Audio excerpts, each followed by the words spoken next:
মোর মনে হইতে আছে মুই বাংলাদেশে জন্মগ্রহণ করে মুই গর্ভবতী অথুকু গর্ভবতী না গর্ববোধ করি। কারণ বাঙালি গো মাথায় যে আল্লাহ কত বুদ্ধি দিয়েছে আজকে বুঝলাম। কিছুদিন আগে একটা বিমান, যে বিমানটা কোনো কাজ করে না, এই বিমানটা লই এরা রেস দেয় আকাশে, পড়লো ভাঙ্গে, দুর্ঘটনাও কইয়ে চালাই দিল।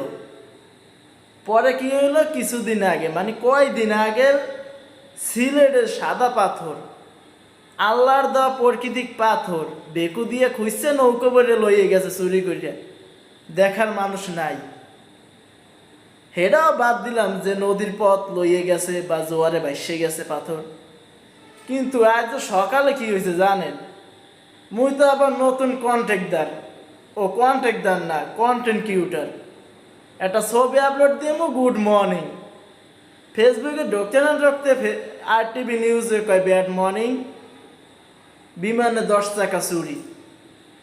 তো ভাবলাম মনে মনে যে আবার কোন দেশি খবর একটু ঢুকিয়ে দেখি ভালো মতন।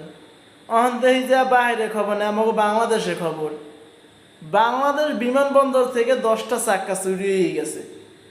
এইটা হদিস এখনো পায় নাই। তো এরা কি করে, মানে প্রশাসন কি করে, কর্তৃপক্ষ অন্তত জানতে পারলো না যে 10টা চাকা কই গেছে। এরা খালি বইয়া আছে যে বাইরে চকলেট আনবে, রোল আনবে, মোবাইল আনবে, ব্যাগ সিটে চুরি করে রাখবে, ভালো ভালো আনবে, মানে চকলেট আনবে, দামি চকলেট আনবে, রোল আনবে, এই আবি দামি বক্কর চক্কর ব্যাগ সিটে চুরি করবে, এই দান্দায় থায়। 10টা চাকা, একটা দুইটা না, 10টা চাকা বাংলাদেশে এলাকাতে চুরি হয়ে গেছে। মুই আবার শখ করে একটা পাসপোর্ট বানাইছিলাম 2 দিন আগে, 2 দিন একটা পাসপোর্ট বানাইছি 10,000 টাকা খরচা করে। ভাবছিলাম একটু বিদেশ যাম, মনে হয় না যে মোর কপালে বিদেশ আছে। কারণ যেই বিমানে যাবো এই বিমানে চাকাই চুরি হয়ে গেছে। তো মোরে যে চুরি করে বেঁচে লাগবে আর কোনো গ্যারান্টি নাই। মুই এখন ভাবছি মুই আর বিদেশ যাবো না, মুই বাংলাদেশে বইয়ে ঘাস কাটবো।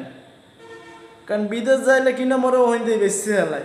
কারণ বাঙালি গো বুদ্ধি, বিমানে চাকা চুরি করে বেঁচে হেলাইছে, মোরে ব্যস্ত সময় লাগবে না।